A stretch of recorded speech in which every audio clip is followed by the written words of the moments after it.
the intersection of technology and the rate at which technology is development and psychedelics and this bubbling up of consciousness that people are having on a really large scale. Like it's still niche, but more and more people are opening their mind to rapid consciousness exploration. The combination of those two things actually potentially can give us the power and the initiative and the intelligence and the community to solve some of the greatest problems the world is facing. Welcome to Into the Multiverse, a podcast brought to you by Supermush, where we believe that mushrooms can actually change the world, and that if humans mirrored the magic and wisdom of the fungi kingdom, we would have a far more joyous and connected planet. Each week, we'll be meeting with thought leaders and experts to extract the best insights and stories across everything from functional fungi, psychedelic medicine, and so much more. Thanks for listening. Step into the multiverse with us. For this week's episode of Into the Multiverse, we are doing a switch up and sharing our episode from the Heal Thyself podcast that I was a guest on, hosted by one of my best friends, one of the most amazing educators I know on the internet, Dr. Christian Gonzalez. Through his podcast, he guides listeners through a wealth of knowledge, insights, all aimed at empowering people to take charge of their mental health, their physical health, and overall well-being. He also specializes specifically in emotional release and is doing some really cool work in that space. This podcast, we talked about community, psychedelics, functional mushrooms. It was a really good one, and I hope you enjoy. Where are we going with psychedelics, and what is the stigma? How are we looking with it?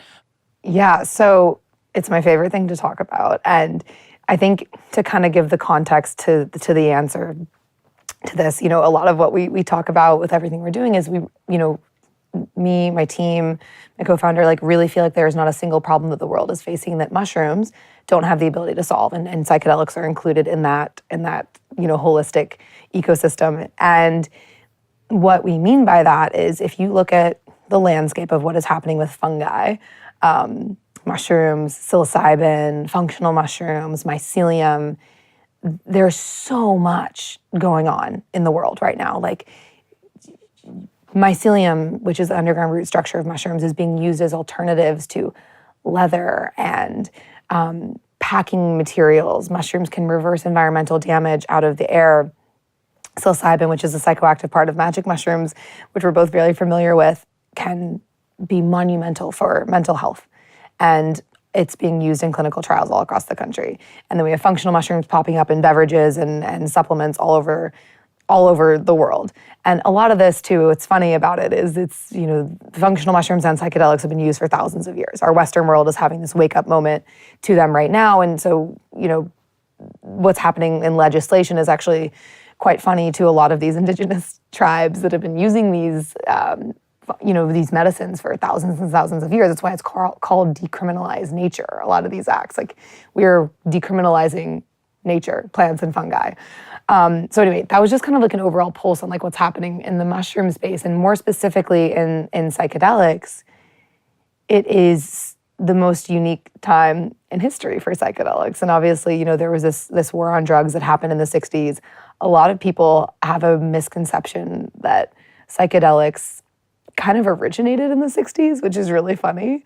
And I actually think before we talk about the legislation, it's important to look at the history of, where did these come from, and when's the first time these were written about in antiquity. There's a book called The Immortality Key, which I know I've talked to you about before, and it's all about Western religion, all Western religion actually starting with psychedelic medicine, a psychedelic ritual.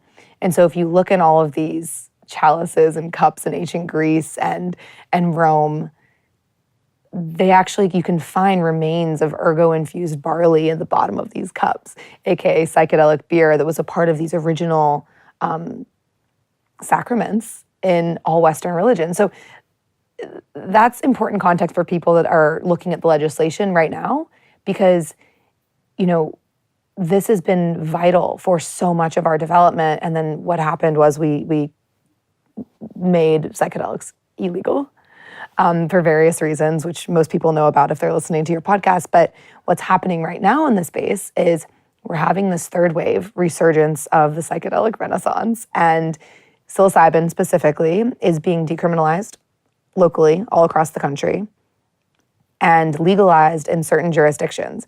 But this is, and the legalization's happening on a state level, which is really cool. But what's really misunderstood in this space is that when, for example, Oregon, the best example, 1.2 million people in 2020 voted to legalize psilocybin for medicinal use in Oregon.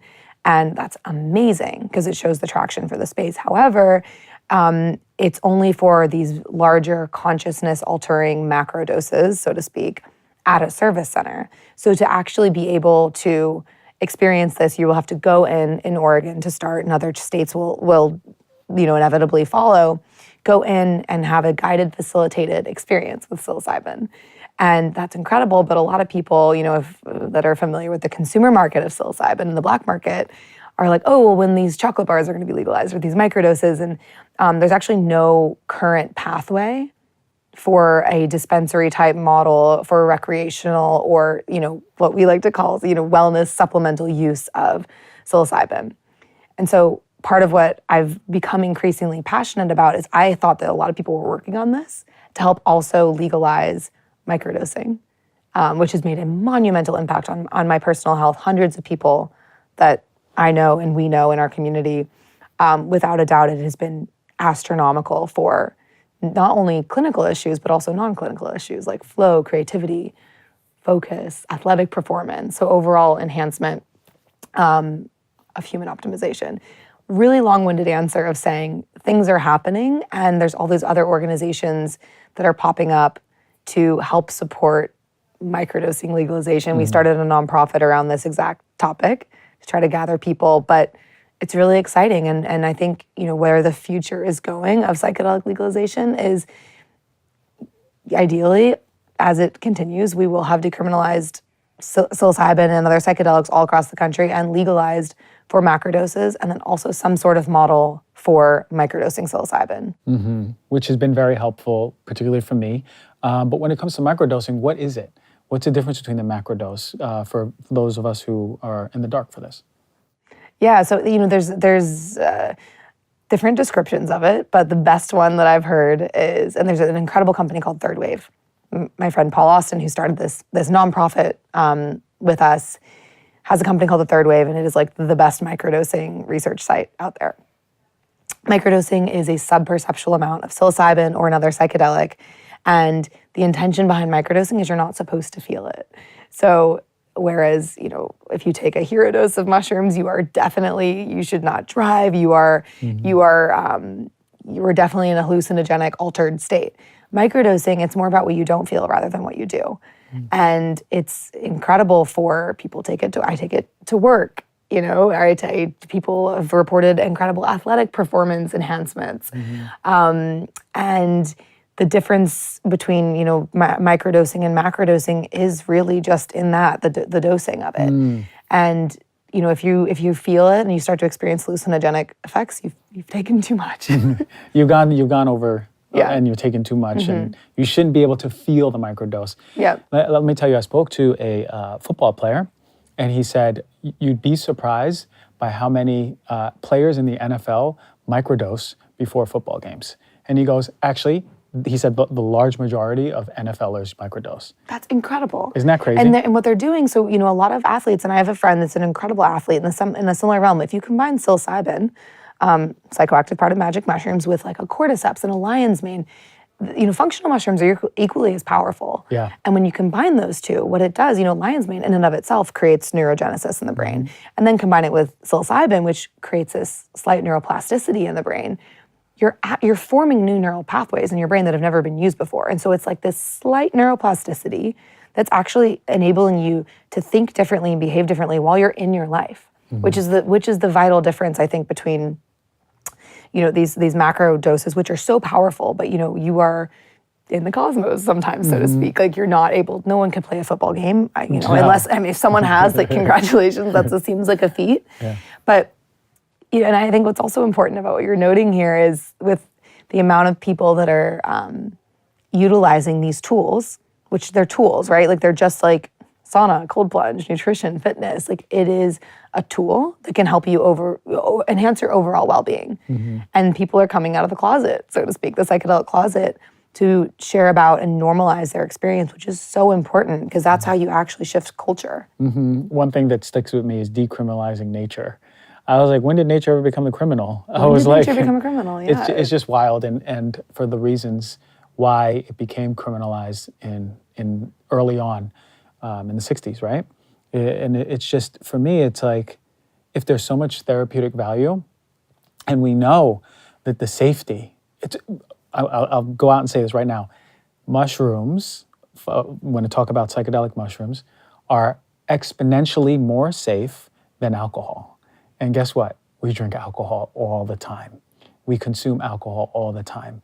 But the social effects, the personal effects of alcohol, and also what it does to the body as far as every single time you drink alcohol, it's cumulative, meaning that for each drink you have over a lifetime, it increases your risks of cancer and chronic diseases. To think that that is normalized, but something like nature is criminalized, is beyond me, particularly because the safety profile, at least from a medical standpoint, is massive. So much safer than even a lot of prescription drugs that are dispensed like candy right now. So I'm pretty vocal on that, and I can't wait till we can get in the hands of the people who need it the most, right? Especially when it comes to mental health, which has been my passion in it, right? Seeing how it can help people with anxiety, or depression, or really just forgiveness, bringing gratitude. We've had some experiences together, and we're like, oh, okay, now I see the world in another way. I feel more love, and that, like, getting back to your true nature is my biggest passion in everything that I do. Nature and people in their nature. So, and to have a tool like that, to have a powerful tool like that, is incredible. What is the multiverse, and what does the system look like that you're in? So, and also, before we pivot off of that, I just want to say, like, it all overlaps. Everything you're doing, talking about mental health and wellness, and actually, something that I like just feel really, I feel like saying this is, the people that got me into the space were the people like, the Tim Ferrisses and Michael Pollans of the world that built audiences in business and wellness.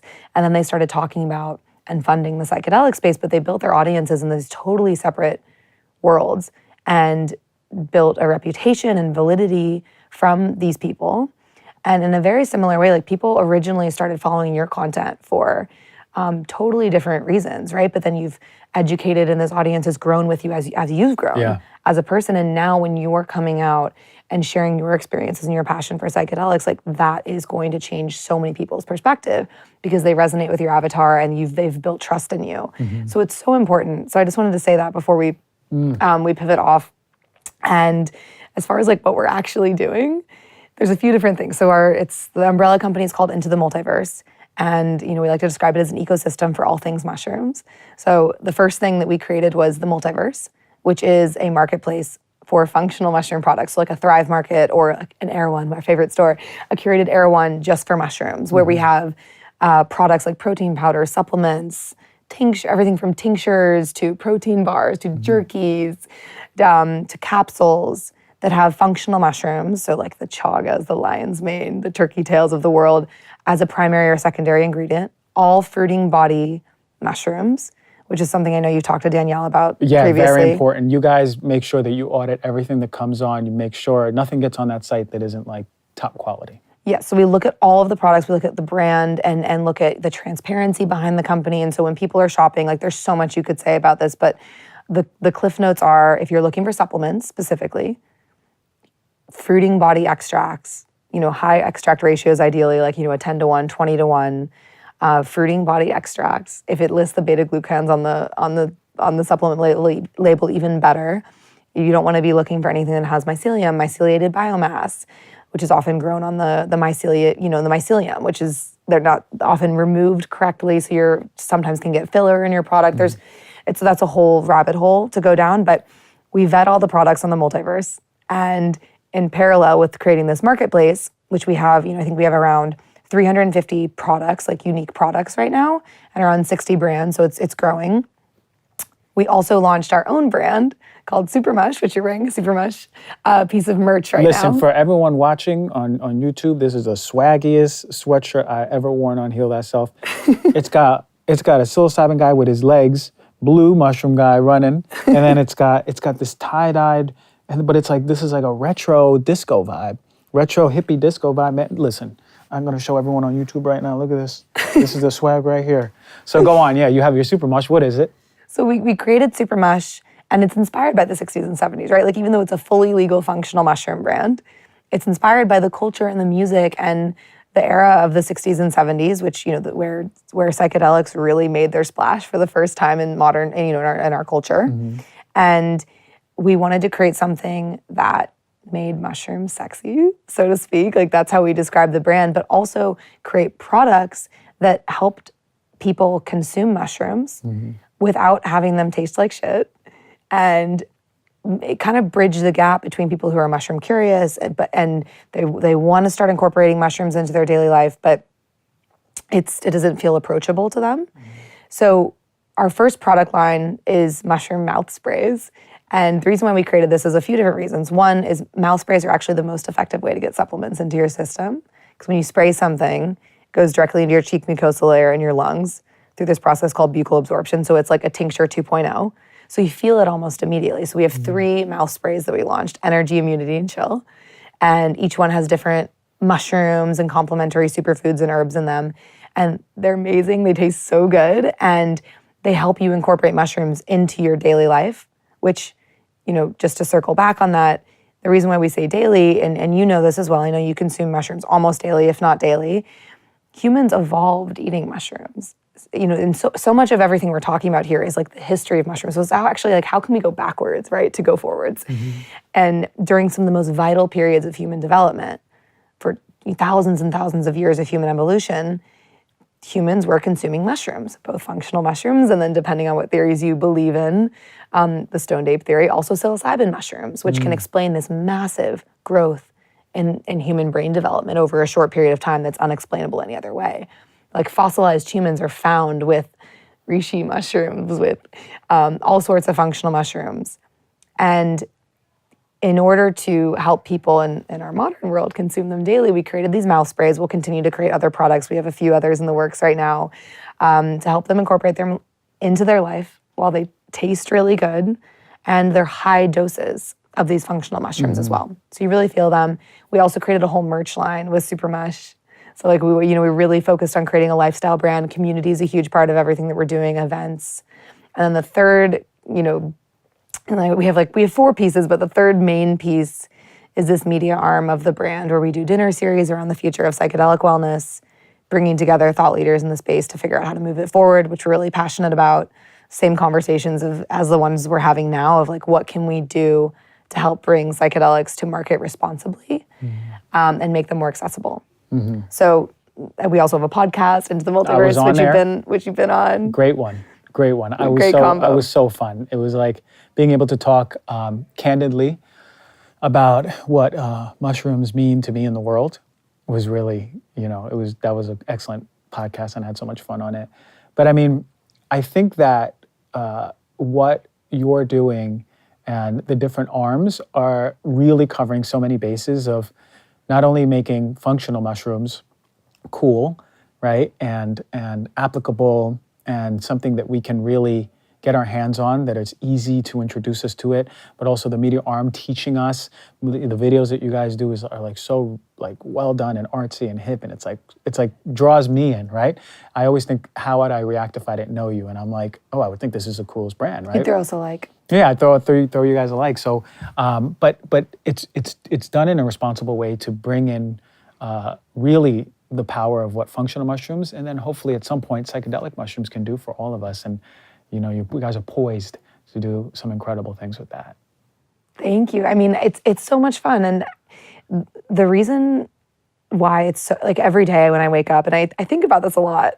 You know, I'm like, oh, I got to talk about mushrooms all day today, and every day I'm reminded of their power, because I wrote this whole thing, which I think I've shared with you, around how if humans behaved more like mushrooms, we would have a better world. And there's so many life lessons that we can learn from fungi and the way that they operate underground. Like 95% of the entire organism, like mycelium, fruiting body, is all underground. So like this is all happening beneath us constantly. Like, I think humans think that they own the world. And I was reading something the other day and they're like, who's really in charge here? Like, is it the mushrooms or is it the humans? And they've been such teachers for me. Both functional mushrooms have been massive for my health and my body. But psychedelics and psilocybin specifically has been such a teacher for me. Like, I feel like a different person after working with them and experiencing them. And so I'm so grateful to be able to do everything we're doing. And specifically the public policy arm, which we started, the kind of fourth piece of this little ecosystem is we started this nonprofit called the Microdosing Collective. And the idea with the Microdosing Collective is to help educate the public on the reasons why we need to legalize microdosing psilocybin to start and other psychedelics. And it all fuels each other, right? Like, the more we talk about and educate and associate functional mushrooms with psychedelics, the more that people will come to understand that, like, they're not so scary and help relearn. And it's going to be a really wild next few years. It's moving very, very quickly. Yeah. And, you know, the last thing that I'll say on this point is there's so much happening in the world, right? Like, even if you look at what's happening in Russia and Ukraine, there's so much, like, collective trauma that is bubbling to the surface right now. And the reason why, which it is kind of an unpopular opinion, the reason why I like to say, like, I'm wildly optimistic about the state of the world. It's not because of the state of the world, because there's so much happening that's really terrible across the world. And, like, we live in 1% of 1% world where I feel very lucky and I haven't had to experience a lot of these things. But the intersection of technology and the rate at which technology is development and psychedelics and this bubbling up of consciousness that people are having on a really large scale. Like, it's still niche, but more and more people are opening their mind to rapid consciousness exploration. The combination of those two things actually potentially can give us the power and the initiative and the intelligence and the community to solve some of the greatest problems the world is facing. Hi guys, taking a brief second away from the show to tell you a little bit about our sponsor. Supermush is our brand inspired by the 60s and 70s that makes the most delicious and effective functional mushroom supplements. Our newest and best-selling products are Sex, Energy, and Sleep Gummies. They're sugar-free, they're delicious, and for listeners of this podcast, we have a special discount code for you. It's ITM15, and if you want to try our gummies, use ITM15 at checkout. You can find all these products at supermush.com. I mean, we have great minds already, like changing technology and bettering lives. Sometimes, mostly for the better, sometimes for the worse. You know, I have a weird relationship with technology as it is, but the power of consciousness. And I think, I remember it's our friend Azria, who was on the show, was talking about how, you know, we don't have years to do like this exploration of ourselves and, you know, like of the collective. We're at like kind of like a boiling point right now where people are sort of feel intuitively that something's got to be done with ourselves, our communities, and the world, because the parallel of what's going on is just simply a lot of just what's going on within us, right? We are a collective, and now we're seeing collective consciousness change, egoically driven, a lot of pain, a lot of trauma, as you were saying. So for us, it's up to us. And one thing I remember reading this book, Conversations with God, which is my favorite book ever, and it said, when you see something and something that you don't agree with, or something that is hurtful for you, or something that you judge, also take responsibility for it, right? So when I see a tragedy or someone declare war on another country, I always see it as we, right? Because there's no way that change can be made if you see yourselves as separate from that occurrence. Even if you have absolutely nothing to do on the surface with that occurrence, saying it as we brings forth that energy of the collective, which brings back to the mycelium network and how what mushrooms can teach us. It is a massive collection of mushroom roots in many ways that just communicate with each other, right? So what we see on the surface is a mushroom on one side of the forest and another one on the other side of the forest, right? And if this one looks at the other one and goes, hey, look at me, I'm blooming, I'm looking beautiful, I'm robust and meaty, and someone's gonna eat me one day. And then this other mushroom's like, oh no, I'm not getting enough sun, I'm getting too much sun, not enough dampness, you know? But the fact of the matter is that it's connected by this beautiful root system. If we can learn anything from mushrooms is how to be more collected and conscious and more connected to each other, and understanding that we are not separate, because maybe we don't have roots below us, they're not going into the ground, but maybe there's an invisible net that is connecting us in the same way. That's what the reverence I always give mushrooms, and is like, this network is like our biggest teacher. It's such a teacher. I love that. And I mean, if you haven't seen this movie, go watch it. It's called Fantastic Fungi. Beautiful visuals that really give you the essence of mushrooms and show you how we're all connected, right? And you know, Danielle, I saw a clip, so I know she talked about this already on the podcast, but 50% of our DNA is shared with mushrooms. So we're so closely related to mushrooms. And this idea of the mycelium network is what everyone comes out of these large macrodose psilocybin therapy sessions with, right? How many times have people said, we are all connected. I feel so connected to nature, to everyone around me. And what's happened in our world is we have this intense focus on individualism. And psychedelics, you know, or functional mushrooms, and understanding them can help bring us back to this idea of unity and that deep sense of collective responsibility. And I actually had a recent experience that was so beautiful, but what I took away from it, my main takeaway was, you know, it's not just like you live and you die and like make the best of your life and have the most impact. It's like it was like a more of a sense of responsibility, because I felt so connected. I was like, oh shoot, like this is not, it's like all the psychology examples of like, whose responsibility is it? And I think psychedelics help shift more people into that role of responsibility, A, to like cure our own trauma, and, you know, B, to do that so that we can be in service to the world and help solve a lot of these problems. And I love Azria's example. Azria is amazing, and I love what her and Benjamin are creating. And they give this example of psychedelics and spirituality to the answer of, is it a shortcut? Are psychedelics a shortcut to spirituality? And the example she gives, I love it. It's around this idea of like, if you're in a burning forest, so I'm going to steal her answer. If you're in a burning forest, are you taking the long way out, or are you taking the shortcut? And you know, the parallel is our world is quite literally on fire. What's happening with the environment, what's happening with war, and psychedelics and other, you know, consciousness altering compounds can help us expedite this healing that we need to do so that we can actually solve a lot of these problems. And it's just fascinating. And once you have an experience, and they're not for everyone, right? Like this is not, I know so many people that they should not do psychedelics, right? Or they don't need to, because, you know, meditation actually puts you in the same neuroplastic state. If you look at the brain scans, they're very similar. But it's one of the things that can help expedite and give you this feeling of connectedness, which cannot be overstated how valuable it is. Yeah, I think it's one thing to know conceptually, right? Because for me, it was like I read so many books on consciousness since my freshman year of college, right? I was like, whoa, I was so fascinated with this. And it was like, I'm going to learn about quantum physics now. And I was like learning everything I can. And I was hearing speakers talk on stage, and I was just in awe of it. And, you know, for 10, 11, maybe 14 years of my life, I knew everything conceptually.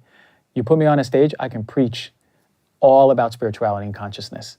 I can talk about all of the points that I had no blind spots, but to experientially do that, and I meditate a lot, and it was super beneficial for my mental health. But the first time that I took psilocybin, it's like you telling me I live in a bubble and I don't see the sky, and you telling me all about the sky and the color and the hues and how the light hits on a foggy day, but how the light hits on a sunny day, right? And you're just so poetic with your words, and I have all of my assumptions of what the sky looks like, and then you let me out of this cave, and then I finally see it. You can't even ever come close. So whatever conceptual, logical knowledge I had about consciousness just collapsed into nothingness, and the experiential took over. And experiencing that which I already knew to be true in my own body, that was the revelation of a lifetime. Because for me to say we're all one, but to feel we are all one, for me to say you are love, but to feel that you are love, for me to say fear exists, but it's an illusion, and to feel fear be an illusion, it's mind blowing. So that shortcut or not, I don't care what it is. Experientially, I was able to come out as a better human being, someone who can show up in the world with family, with friends, with work, from a more heart-centric place, and that's what it does. Every time you experience something like this, you can't forget how it feels to remember, right? And when you remember, that's everything, you know? And you can remember now, because I have the experiential. I could walk on the street, in the busiest street in downtown LA with all the horns and people yelling and like, you know, people trying to bring me into the restaurant. Come on, come to this one, and, you know, throwing menus at me. And I could just stop and go, oh yeah, I remember we're all one, it's fine. I remember that feeling in my body. I think that's the power of psychedelics. That's beautiful. And there's a quote, it's not mine, but that cliche becomes wisdom through experience, and that's what you're describing. Like all of these cognitive things that we know to be true, right? Or there's just only so far you can get with knowing it up here in your brain, but feeling it in your body, and it is so different. And there's a reason why, you know, like for a recent experience that I had was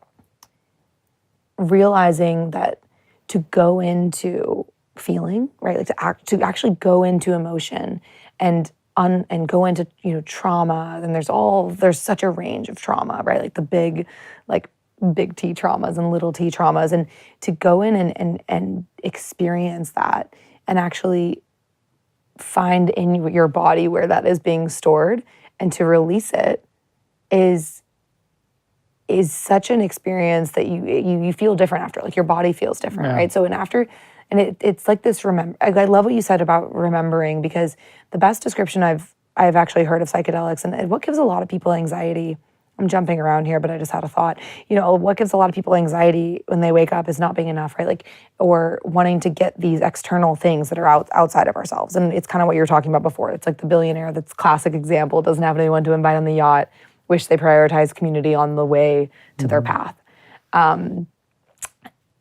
The realization that there is no destination in our external world, right? Like that the journey is, and Ben and Azria talk about this, about their book, there is nowhere to get.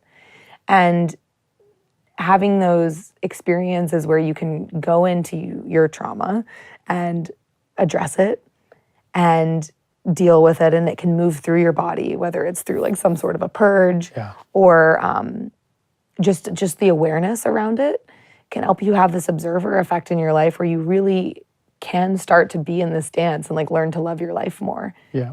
And it's really beautiful. And we've seen so many people have this experience. Yeah. And, you know, once you can have kind of maybe the shortcut the first time with psychedelics, you can start to piece those things together without needing to have something that's creating neuroplasticity in your brain. Yeah, that's the remembrance part of like remembering that this isn't a school. There's nothing you're learning. You're just remembering who you are. And it's actually unlayering. It's right? unlearning, like right? So that's the thing I was going to say. It's unlearning that which you identified with that is not you. You know, and we were like, oh no, I need to protect myself, so I'm going to be this person. I'm going to be this person. Oh well, I've got to make sure around these type of people I'm this person. God, it's fucking exhausting, because at some point you're like, I'm going to learn this, and that's the power of what a psychedelic experience can do. Is what happens is very quickly all of the identities and versions of you that you've created through your life are stripped away. It's like it's within a few minutes, and you're naked back to who you are. And it's the most beautiful feeling, because then you remember who you are. And who are you? It's love. Everything you feel, even if it's dark in that experience, and you're like, oh, wow, I remember that, you still come back to like, I'm safe, I'm love, I'm love, I'm love. We're all connected. We should change the world. Why are we doing this to the world? Why are we doing this to each other? Why am I doing this to myself? Why am I doing this in my life? To have a wisdom like that, to have a brain connection, to have that communication is, man, I don't think anything in this world comes close. No, I know for a fact, I've never seen any medication or any supplement that comes close. Anything. And practice maybe meditation, you know, breath work, very powerful. But something like psychedelics, like you said, if there's a fire, an inferno that's happening, which is a state of our world, I want some damn shortcuts for everyone. And often the state of our bodies, too. The state of our body. You know? We're on fire. We're quite literally on fire. Yeah. Yeah. No, it's so true. And something also that I think is important to note here is, because so many people have conversations around, because psychedelics are now shifting, right? Where the people that are have understanding around them, they're actually, they're being kind of glorified and admired and valued and revered in a lot of ways, which is also amazing. But there's also this like other dark side, right? Yeah. Where there's a lot of spiritual biopassing, a lot of pseudo shamanism, a lot of, I guess, the best way I've even come to describe it in my own personal life, and I've had to like be psychoanalyzing myself in a lot of ways as well. Like, are we? It's all love mentality is so beautiful and wonderful, but if it oversteps personal boundaries that are actually the more loving thing, that's a super dangerous kind of mix to get into. And there's a lot of, I guess I want to call it like prioritization of making sure that like your value system is in lock and you're not being swayed by this like it's all love mentality that can be kind of construed of like, oh, this is coming from psychedelics and this is like this message download that I've had. Because you see a lot of people enable and like stay in toxic situations, whether it's relationships or work environments, because they're kind of being manipulated by the allure of this like it's all love mentality from psychedelics as well. We can all heal. But what I found is that there is in an experience a lot of mirroring. It showed that there's a mirror that comes right to you and it shows you a lot about you. So it's very easy. It's for sure, like the overwhelming, for me, in my experiences, the overwhelming theme is we're all connected, it's all love. We know that. That's there from the beginning. The work is in the mirror that it's showing me, and it's like, if it's all love and we're all connected, why do you do this to yourself? Why do you say this to yourself? Why don't you have a boundary around this? So it's a very sobering lesson and a very vulnerable lesson that's showing me the very things that I'm ignoring. So what I find is that, that's a tool right there for you to take unwavering responsibility on yourself and accountability on yourself and go, wow, I just saw some stuff that I didn't want to see about myself, and it's completely right. I do this. I do show up like this, and now's the time. So there's power in the personal responsibility part too. But yeah, it's easy to spiritually bypass and be like, I just took psychedelics and it's all love, and I'm in an abusive relationship. We spiritually bypass ourselves often. Yeah. Like I had a friend who recently talked to me about, he's like, I didn't realize through meditation and psychedelics, I was accidentally spiritually bypassing myself for like allowing toxic relationships to stay in my life. So sure. And that's why to work with someone who is an expert and can help you integrate things, and also just really, if you're looking for people to work with or take advice from, just make sure they feel super embodied to you around, are they practicing what they preach? And do they feel humble? Like, or are they doing, psychedelics once and then telling everyone they're a shaman or whatever it is? A lot of that, especially here in LA. There's so much of it. And, anyway, there's so much to it, but it's such an exciting time. Yeah. And the more experiences I hear about, and just to witness transformation amongst ourselves and the people in our community, and even I just had an experience with 30 strangers in more of like a ceremonial setting, and to witness like the weekend transformation in these people is so profound. So the traumas that are released. Yeah. People have so much shit. Right, and it all makes sense, but I think we're uniquely qualified as this generation to actually process all of these things. Like, it's the reason why we have conversation with our parents. I had a conversation with my mom, and she was like, "Oh, I don't have any trauma," and I was like, in my mind, I was like, well, you had a really intense childhood, but I think we're able to actually like put language around a lot of these things and process them, which also something that is important to note, and I have to like check myself on this a lot, is the over introspection is super dangerous, and like the disease of seriousness, which our friend Blue has talked about. Like, I love, she words it like, the over seriousness in our world is one of the greatest diseases, or something along those lines. So to be able to appropriately introspect yourself, where you're not taking it too far and creating, we're all actually in a lot of ways addicted to our trauma as well. And it's the reason why you see people that have been paralyzed for years of their life or the majority of their life. Whenever you they experience getting better, or they're not attached to that illness anymore. They actually decompose and self-destruct because we're addicted to the things, like the stories about ourselves.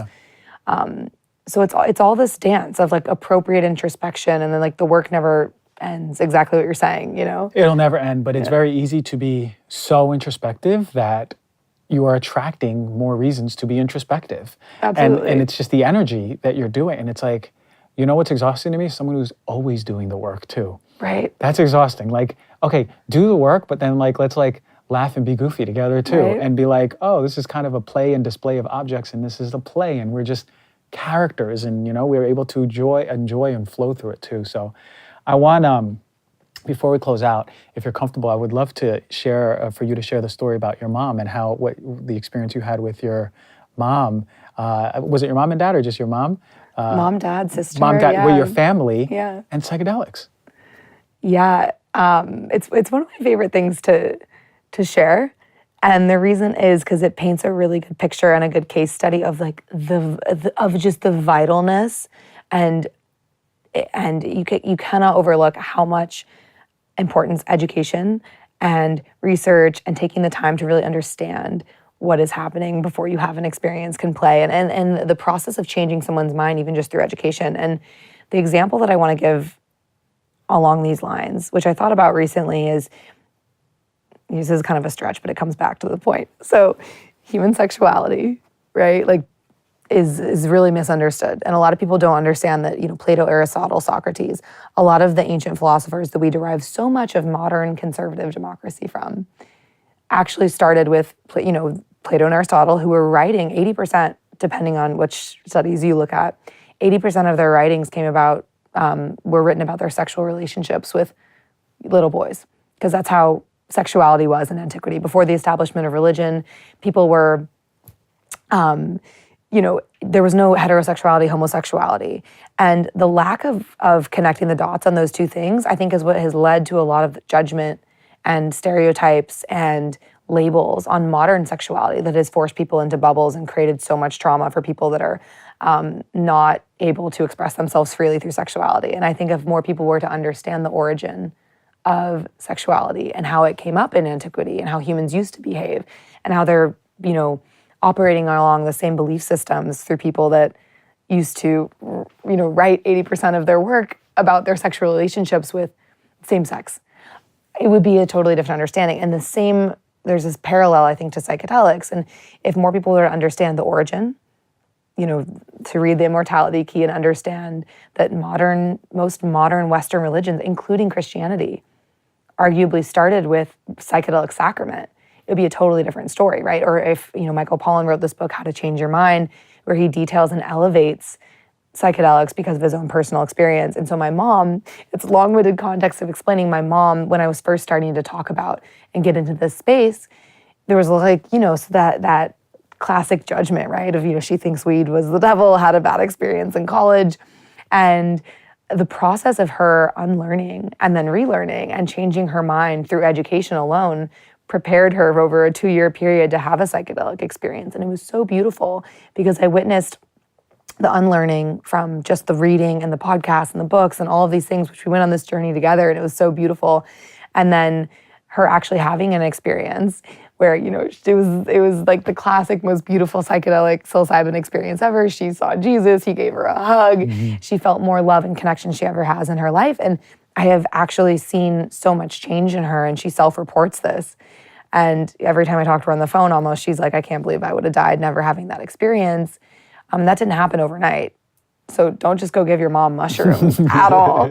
It's like focus on really taking the time and the energy to explain things in a really elevated way that can then prepare people to have one of these experiences if they decide that that's a good path for themselves. And in a similar way, with my dad or my family, and it's just been such a beautiful thing because it's brought us all closer together and given us like a lens of understanding on each other. And every time you do any of these medicines, you also just you process so much stuff with your family. Yeah. So she's a really beautiful example of education and what can happen if you focus on that. Shout out to Mama Schaper, man. Bravery in every single way, man. It's amazing. And you met her. Linda and loves I met you. her, and Linda loves me. Yeah. So, but how many families can really benefit together from doing it is just you feel more connected. You understand each other better. I mean, it's the thing that you see when you do it in groups, especially when you care about people and you love them. So I love that you did that. All right, before we head out, how can we find you? Where do we find you? All the information if people want to access Alli Schaper. So we're doing 4 different things right now. So I'm going to list the 4 different ways you can access us based on what you're most interested in. We have our functional mushroom marketplace is at Multiverse on Instagram. We'll link it.